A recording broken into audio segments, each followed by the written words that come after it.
بسم اللہ الرحمن الرحیم۔ السلام علیکم، آپ دیکھ رہے ہیں الف نیوز اور میں ہوں آپ کے ساتھ ماجد علی۔ شامل کرتے ہیں آج کی ہیڈ لائنز۔ سعودی عرب کی پاکستان کو $3 بلین کے ڈپازٹ کی مد میں توسیع۔ امریکہ نے پاکستان اور القاعدہ کے 4 عسکریت پسندوں کو عالمی دہشت گرد قرار دے دیا۔ امریکی صدر کے بیان کے بعد روسی صدر ولادیمیر پوٹن کی یوکرین سے مذاکرات پر مشروط آمادگی۔ G7 ممالک اور آسٹریلیا کا بھی روسی تیل کی قیمتیں $60 فی بیرل تک رکھنے پر اتفاق۔ امریکی سینٹرل کمانڈ کے سربراہ کی جنرل عاصم منیر کو آرمی چیف بننے پر مبارکباد۔ امریکہ نے جدید ترین بمبار طیارہ تیار کر کے دشمن کی نیندیں حرام کر دیں۔ یوکرینی علاقوں پر روس کا قبضہ تسلیم نہیں کریں گے، نیٹو کا روس کو دو ٹوک بیان۔ بھارت میں مذہبی آزادی کی پامالی پر امریکی جانبداری فہرست سے نام غائب۔ پاکستان اور دنیا بھر کی خبروں سے باخبر رہنے کے لیے الف نیوز کو سبسکرائب کر لیں۔ ہیڈ لائنز آپ نے جانی، اب بڑھتے ہیں خبروں کی تفصیلات کی طرف۔ سعودی عرب کی پاکستان کو $3 بلین کے ڈپازٹ کی مد میں توسیع۔ خادم الحرمین شریفین شاہ سلمان بن عبد العزیز ال سعود کی ہدایت پر عمل درآمد کرتے ہوئے سعودی فنڈ فار ڈیولپمنٹ نے مملکت سعودی عرب کی جانب سے اسٹیٹ بینک آف پاکستان کے لیے $3 ارب کے ڈپازٹ کی مدت میں توسیع کر دی۔ وفاقی دارالحکومت اسلام آباد میں قائم سعودی عرب کے سفارت خانے کی جانب سے سماجی رابطے کی ویب سائٹ ٹویٹر پر جاری بیان میں کہا گیا ہے کہ ڈپازٹ کی مدت میں توسیع سعودی عرب کی حکومت کی طرف سے اسلامی جمہوریہ پاکستان کو فراہم کی جانے والی حمایت کا تسلسل ہے۔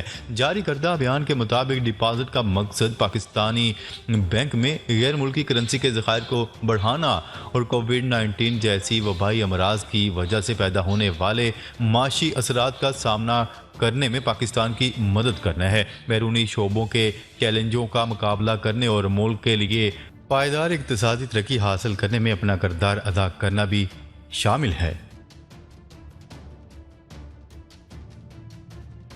خبر کے اگلے حصے میں بات کرتے ہیں۔ امریکہ نے برصغیر پاک و ہند میں تحریک طالبان پاکستان اور القاعدہ کے 4 عسکریت پسندوں کو عالمی دہشت گرد قرار دے دیا۔ اس فہرست میں TTP کے نائب امیر قاری امجد بھی شامل ہیں، جو پاکستان کے صوبہ خیبر پختونخوا میں آپریشنز اور عسکریت پسندوں کی نگرانی کرتے ہیں۔ فہرست میں شامل دیگر دہشت گردوں میں القاعدہ کے سینئر ارکان ہیں، جن میں اسامہ محمود، عاطف یحییٰ غوری اور محمد معروف شامل ہیں۔ واشنگٹن میں ایک بیان میں secretary of state Anthony Blinken نے امریکی عزم کا اعادہ کیا کہ اس بات کو یقینی بنایا جائے کہ دہشت گرد گروہ افغانستان کو بین الاقوامی دہشت گردی کے لیے پلیٹ فارم کے طور پر استعمال نہ کرے۔ انہوں نے کہا کہ امریکہ افغانستان میں سرگرم دہشت گرد گروپوں بشمول القاعدہ اور تحریک طالبان پاکستان کی طرف سے لاحق خطرے کا مقابلہ کرنے کے لیے انسداد دہشت گردی کے اپنے مکمل آلات استعمال کرنے کے لیے پرعزم ہے۔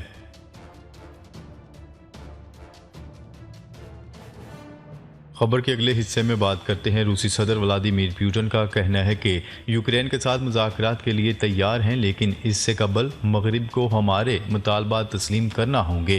عالمی خبرساں ادارے کی رپورٹ کے مطابق امریکی صدر جو بائیڈن نے فرانسیسی صدر سے ملاقات کے بعد مشترکہ پریس کانفرنس میں کہا تھا کہ یوکرین جنگ پر روس سے بات چیت کے لیے تیار ہیں۔ امریکی صدر نے مزید کہا تھا کہ روس سے بات چیت صرف اسی صورت میں ہو سکتی ہے جب وہ جنگ ختم کرنے سے متعلق کوئی فیصلہ کرنے میں دلچسپی بھی رکھتا ہو۔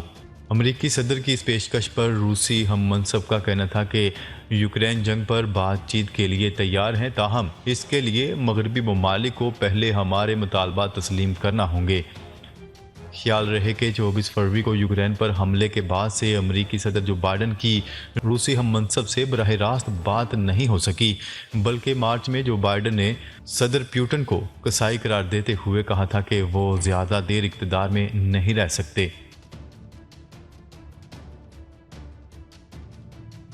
خبر کے اگلے حصے میں بات کرتے ہیں یورپی یونین کے بعد G7 ممالک اور آسٹریلیا نے بھی روسی تیل کی قیمت $60 فی بیرل تک محدود رکھنے پر اتفاق کر لیا۔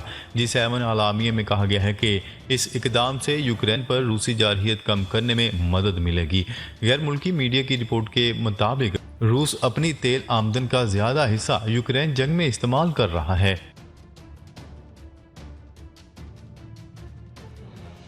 خبر کے اگلے حصے میں بات کرتے ہیں army chief general Asim Munir سے امریکی سینٹرل کمانڈ کے سربراہ جنرل مائیکل ایرک کی گفتگو۔ جنرل عاصم منیر کو آرمی چیف بننے پر مبارکباد پیش کی۔ ترجمان امریکی سینٹ کام کے مطابق پاکستان کے آرمی چیف سے ویڈیو ٹیلی کانفرنس کے دوران گفتگو میں پاک امریکہ سیکیورٹی تعاون کی کاوشوں پر تبادلہ خیال کیا گیا۔ ترجمان سینٹ کام کے مطابق دونوں فوجی سربراہان نے دو طرفہ تعلقات کو مزید مضبوط کرنے پر بات چیت کی۔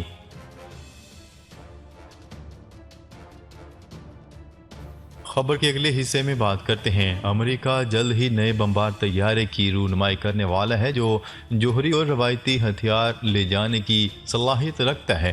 غیر ملکی میڈیا کی رپورٹ کے مطابق کئی دہائیوں بعد تیار ہونے والا امریکہ کا پہلا جدید بمبار طیارہ بغیر عملے کے پرواز کر سکے گا اور یہ اسٹیلتھ یا ریڈار سے اوجھل ہونے کی صلاحیت رکھتا ہے۔ B-21 کے صرف ایک طیارے کی تیاری پر تقریباً $700 ملین خرچ ہوتے ہیں۔ یہ بتدریج B-2 اور B-1 جنگی طیاروں کی جگہ لے گا جو کہ پہلی بار سرد جنگ میں استعمال کیے گئے تھے۔ اس موقع پر امریکی ایئر فورس کے ترجمان کا کہنا تھا کہ B-21 ہمارے مستقبل کے جنگی طاقت میں ریڑھ کی ہڈی کی حیثیت رکھتا ہے۔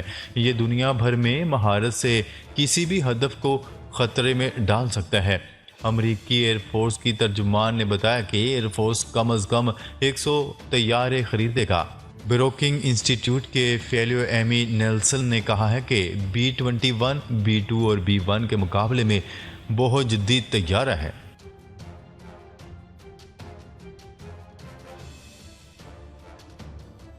خبر کے اگلے حصے میں بات کرتے ہیں نیٹو کے وزراء خارجہ نے زور دیتے ہوئے کہا ہے کہ یوکرین کے علاقوں پر روس کے قبضے کو کبھی تسلیم نہیں کریں گے جنہیں روس نے گزشتہ اکتوبر میں الحاق کیا تھا۔